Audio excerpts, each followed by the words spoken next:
No one thinks they know a person that's psychotic. The warning signs are clear. They may hear things that they didn't really hear, or perhaps see something that doesn't exist. Overall, they may just sound crazy. In the US, approximately 100,000 young people experience psychosis each year. According to the National Alliance on Mental Illness, as many as 3 in 100 people have a psychotic episode at some point in their lives. However, what happens when you believe you aren't insane? How can an actor indirectly convey to an audience that despite all the present signs, they actually aren't psychotic? Directors Steven Soderbergh and George Cukor both experiment with the idea of psychosis and insanity through their respective films, Unsane and Gaslight. Despite being nearly 74 years apart, they both apply ideas represented in Jacques Lacan's teachings to stir the greatest amount of unease in the viewer. The end result is a movie that questions the viewer. Is the main character reliable, or are they truly psychotic? Jacques Lacan was a leading philosopher and psychologist of his time that looked to follow in Freud's footsteps. One of his most popular theories is the theory that the psyche is split into 3 main parts: the real, the imaginary, and the symbolic. Both directors utilized Jacques Lacan's teachings to create deeper meanings within their movies. Take Unsane, for example. The main antagonist of the story, David Strine, appears delusional.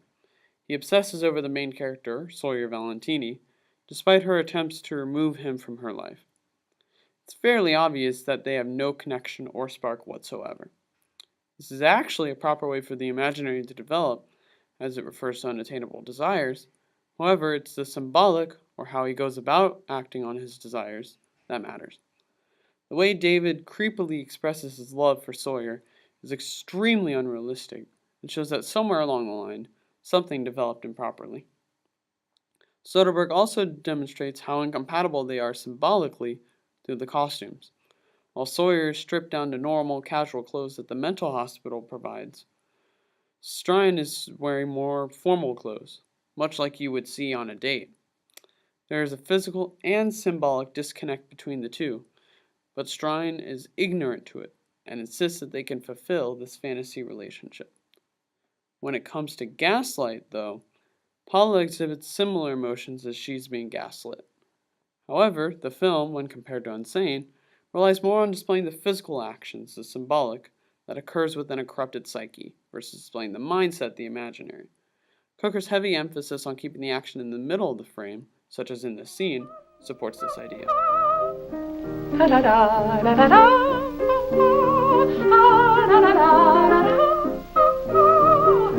so happy. Another interesting detail to note is the juxtaposition of Paula's spontaneous singing combined with Gregory's scowl. The contradicting feelings displaying throughout the editing creates tension in the moment, leaving the viewer anxious until his concern is revealed. Additionally, it demonstrates how easily Gregory can change the mood of any scenario. He has Paula wrapped around his finger and subject to whatever he says. It sets a precedent for how powerful gaslighting has been on Paula, as well as a precursor for what will come. Overall, these psychological principles alone are able to generate a stir in the viewers. It plants that seed of doubt that although we know our main characters are sane, there might be a chance that they truly are insane. Please, send help. Thank you. I'll be out of here in like 20 minutes. Do you know how many calls the cops get like that every week? Those are from crazy people. For movies heavily based around a convincing display of insanity, they both execute the concept very well and establish uncertainty, fear, anxiety, or a mix of the three within the audience. This is primarily done through certain techniques that are common between both films. When asked, George Cukor said he didn't want people to praise him, but rather the actors that made the movies possible and convincing. Gaslight is 2 stellar actors that work together to create the conflict of the film, Charles Boyer and Ingrid Bergman.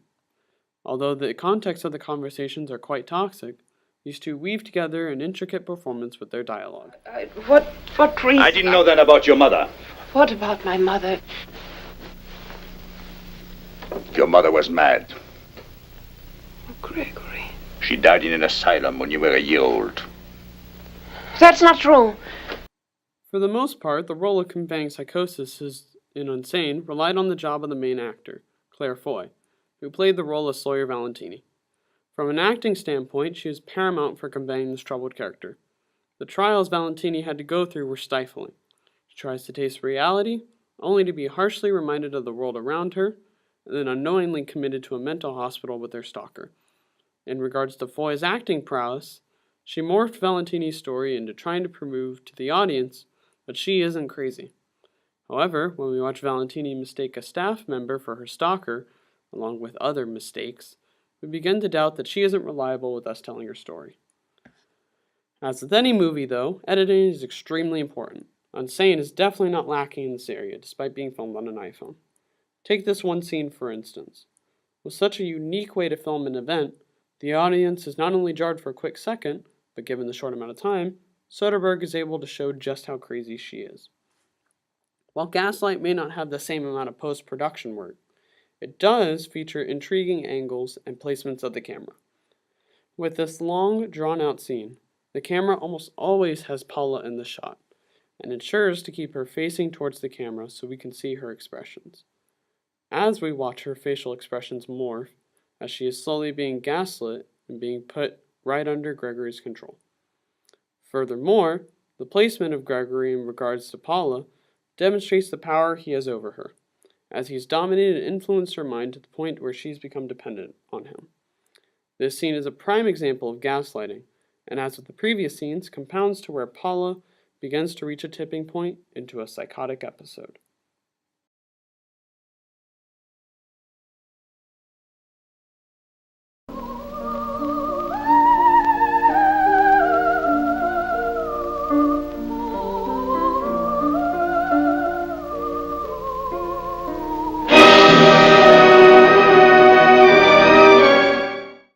My two selected films are many years apart, with the difference between the two spanning about 74 years. The culture and background of each film are extremely different, as one was during the World War II era, while the other was modern day, as of the filming of this study. As new technology became available, new ways to convey the director's intent became possible. The new technology also gave rise to the change within the director's preference, as they began to move away from a heavily controlled and stylized environment to where the environment was an altercation of reality itself. However, what is interesting is that both films evoke the same type of feeling, regardless of how many years they've aged. One of the main draws Unsane had was that it was all shot on an iPhone 7 Plus. When asked about it, Soderbergh stated that the best part of making Unsane was being able to throw all the subtlety out of the window.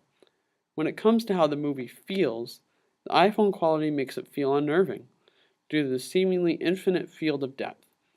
With the context that the movie is about a woman believing there's a stalker always watching her, having it feel like someone's recording her without her even noticing is truly a scary feeling. I believe what Soderbergh strived for in Unsane is to always feel on edge, even where the moment poses no real threats. Compare this, however, to Gaslight. The film is heavily stylized when compared to Unsane, since they're lavish and full of exquisite items and props. This demonstrates the amount of influence the director had in the film. Everything in the scene is not only placed there by the director, but it also serves a purpose. From the visual aspects, such as the costume and props, to the behind-the-scenes aspects, such as lighting and mise-en-scène, directors in this time period had full control over how the movie appears to the audience. Unsane, though, is very different. It has an uninteresting setting in the form of a mental hospital. Characters in Unsane wear bland clothes when compared to the luxury that is Gaslight's costume design. However, this is important because it demonstrates the progressive shift from making it obvious that the movie is on a set to altercations of reality itself. Now, instead of heavily stylizing the environment, directors can take the world around them and warp it to